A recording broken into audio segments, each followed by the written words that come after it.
Hello students, let us learn a new graphical representation of data, that is a histogram.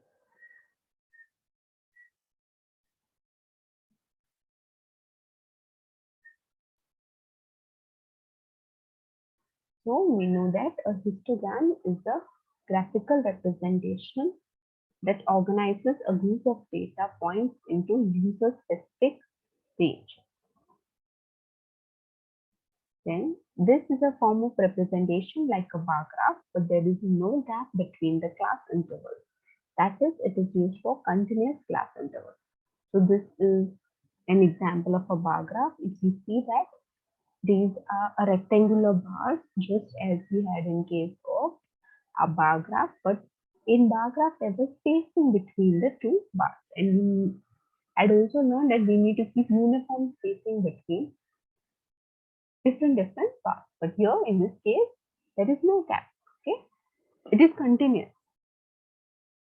This is the difference between a bar graph and a histogram.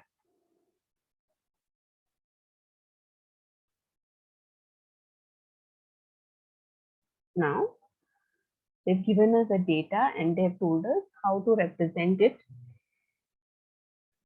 graphically. Now, we represent the weight on the horizontal axis. So just how we had drawn the bar graph, in the same way we are going to draw the histogram. That's why we'll not waste a lot of time on that because we have already learned about it in the previous class.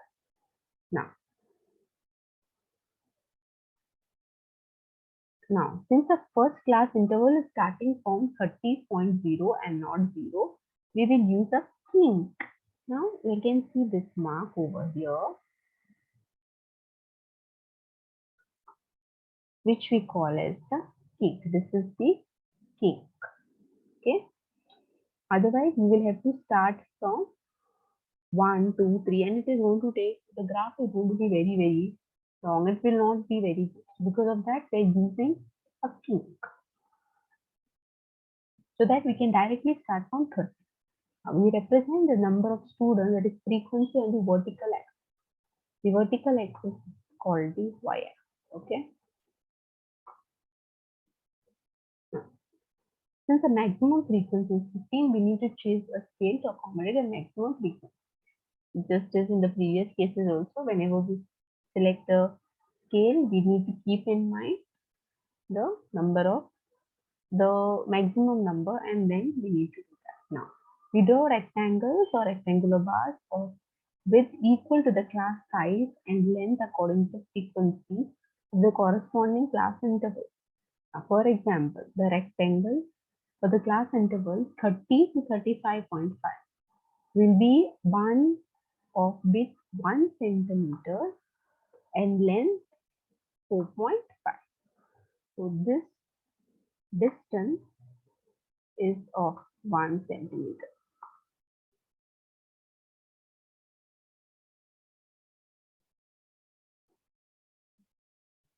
Just like the bar graph also, the width needs to be the same throughout. Okay. Now we have represented this bar graph. It is just as in the case of a bar graph, the histogram.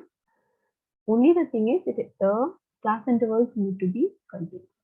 We'll take some problems so that you understand it much more better. So we'll take the problem from exercise 14.4, the fourth question. So the length of 40 plants in a garden are measured to 1 millimeter and obtained data is represented in the following table. So the length in millimeters and the number of leaves. So the length in millimeters will be on the x-axis and the number of leaves will be on the y-axis. Now, the length 118 to 126 leaves will be 3, 127 to 135 will be 5, 136 to 144 will be 9, 145 to 153 will be 12, 154 to 162 will be 5, 163 to 171 will be 4, 172, 180 will be 2. Now, draw a histogram represent the given data. Now, if you see this data, it is 126 to 127. But in a histogram, we need to know that the data needs to be continuous. So if this is 126, here also there should be 126 only, so that we can continue. There is a difference of 1 millimeter between these two. So we can't draw a histogram for this given class interval. We have to make this class interval continuous. So that is what a hint is given. First, make the class interval continuous. Then the second question is there any other suitable graphical representation for same data? And is it correct to conclude that the maximum number of leaves are 153 millimeters long and why? Okay, so we will take one question at a time. So we will draw the histogram. First, we have this data and we need to make this data continuous. Now, in order to make this data continuous, what I will do is that I will take 0.5 from each of them. So this is 118. So what I will do is I will write 118, write it a little big. So 118 minus 0.5. So minus 0.5. So when I subtract this, I will get will be 0.5 and 117.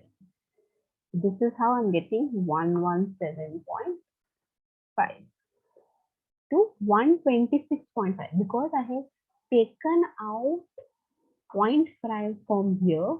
I have to add 0.5 over here. So I will 126 point, it will become 126.5. Then here from 127, from all these whatever are given, I have to take out 0.5. So I will minus 0.5 from the lower limit and to the upper limit. Okay, I will be adding 0.5.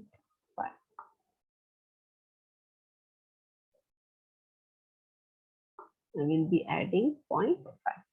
After doing this, I will get a continuous class interval. So this is 117.5, 126.5, then 126.5 to 135.5, 135.5 to.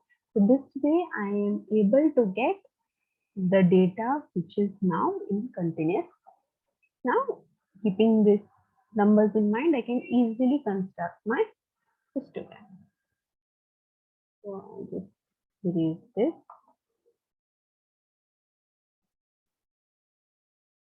Yeah. Now, what I will do is, the length will be on the x-axis and the number of leaves on the y-axis. So I can easily construct it. So 117 to 120, that is 3. So I'll just take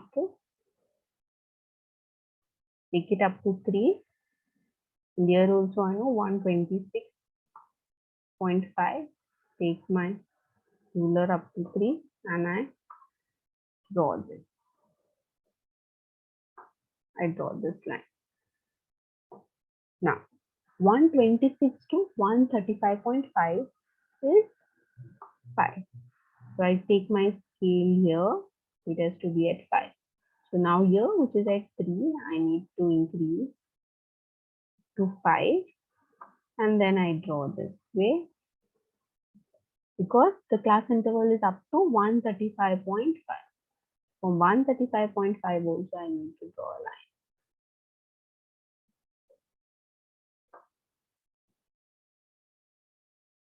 Then from 135 to 144.5 it is 9. So I take my scale to 9. Okay, and I'll draw this way. Use the ruler. I will draw it.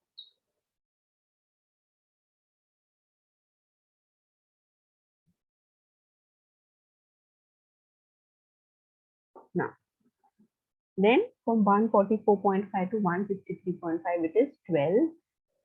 Right, this way. Then I will draw. With this here also the width has to be the same. So in case I'm keeping 1 centimeter here also it has to be 1 centimeter, and here also it has to be 1 centimeter. So this distance, okay, children, this width needs to be the same. Okay, everywhere it needs to be the same. So this way you all need to construct it. So from 12 it will be here. Then from 153 to 162, that is 5. From here to here it will be 5. Then I go to 162 to 171. That will be 4. So I will construct this way. And then I have 171 to 180.5, that is 2. So this way I need to construct a histogram. Now we'll go to the second question. Is there any other suitable graphical representations of the same data?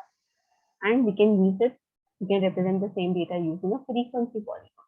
We learn more about this kind of representation in the following class. Now, is it correct to conclude that the maximum number of leaves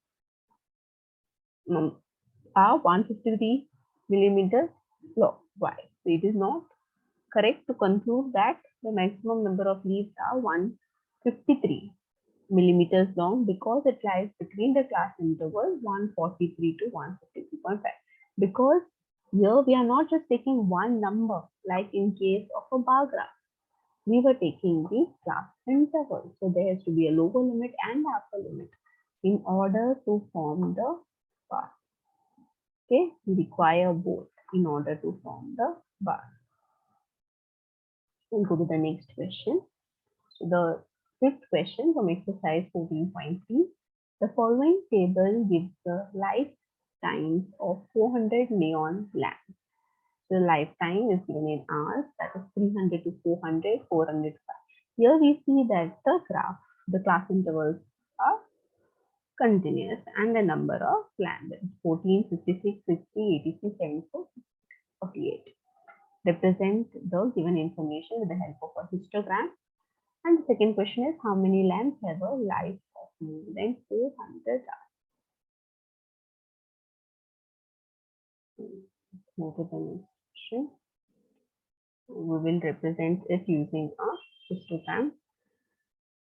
So we know 300 to 400. So again, I am starting with the king because I know my data is starting from 300. So I'm using a king. Start the data with. So it is 14. So about here, and I will construct.